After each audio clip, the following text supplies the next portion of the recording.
כשראינו אותו בסרט, ראינו אדם מאוד מאוד רציני, עם חוש ביקורת. אמנם שהיה צעיר מכולם נראה, אבל באמת דווקא עם רצינות יתר. ושמחנו שקיבלנו אותו כאן. זה לא היה פשוט כנראה. והייתי רוצה לשמוע ממנו בכל זאת איך הוא חושב, האם אנחנו נוכל לקדם את העניין הזה שחוכמת הקבלה ייכנס למדע אינטגרלית המודרנית. Well, first, thank you very much for the invitation. I think I feel more honored, I think, by the invitation than you should feel honored by my accepting it. So thank you. So the question, how to integrate Kabbalah and science. So first let me say that I'm not certain that I'm not convinced yet that it is necessary or desirable to aim to really integrate Kabbalah and science. It might be the wrong goal to try to do that. It might not be a necessary goal, and it might be a misunderstanding, or it might be being seduced perhaps by the role of science to think that it's necessary for Kabbalah and science for Kabbalah to be placed on a scientific footing. For example, it seems to me, and this is the central argument in the last book that I wrote, The Quantum Brain, which is very different than the arguments made in the film, and very different than the point of view expressed by all the other people in the film. That what modern science demonstrates, what modern quantum theory shows, is that in the physical world, there is an absolute element of indeterminacy that permeates all of physical matter, and that is especially concentrated within living matter, and even more concentrated within human beings above all other creatures, and especially in the human nervous system and in the human brain. And that this allows, I should say more than allows, it creates the absolute necessity for us and for modern scientifically minded people to accept that there is an absolute barrier, an edge to which science can go.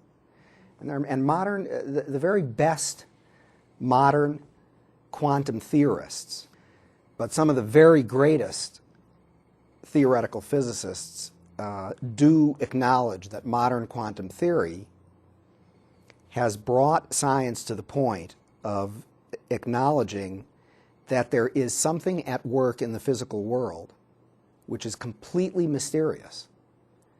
And at the same time, modern quantum theory also requires that that something else is utterly unknown and beyond science.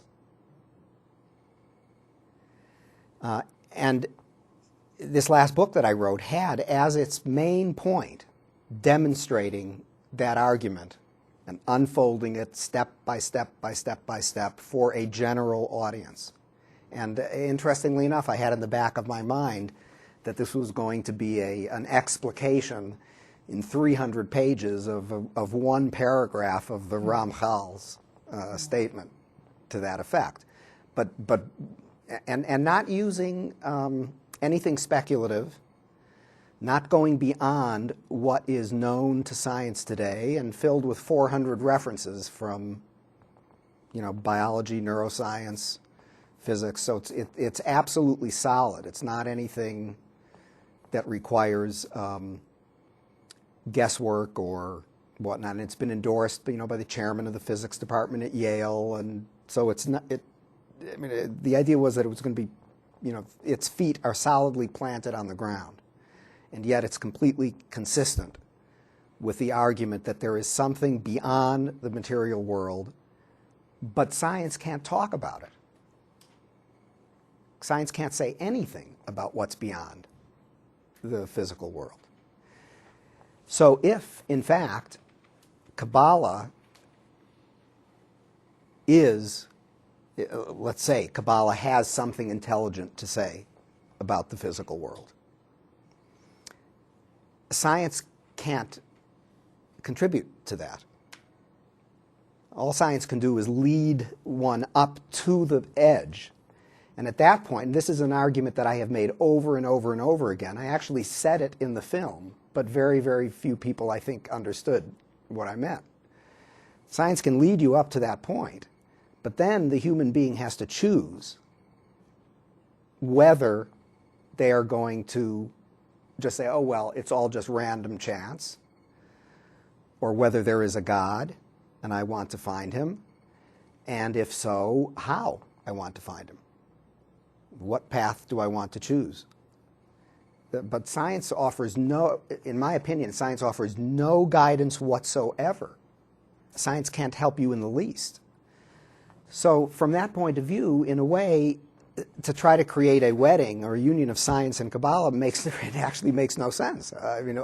Science can only lead up to the point where it awakens the human being to saying, there is something more than the physical world. But beyond that, it can't go. And then, of course, you could tell from the conversations we had in this room that, yes, my sympathy is with the sense that, indeed, Kabbalah does have an awful lot to say. I mean, I wouldn't have those, I wouldn't have owned these books for so many years and have had this natural sense that of all of the great wisdom traditions in the world, there is something very, very special about this great ancient Jewish tradition. And, obviously, I think there is something special about it, and that it is worth listening, taking the time to listen, and so on. And I think it's quite remarkable when somebody who has spent a lifetime learning it. Okay.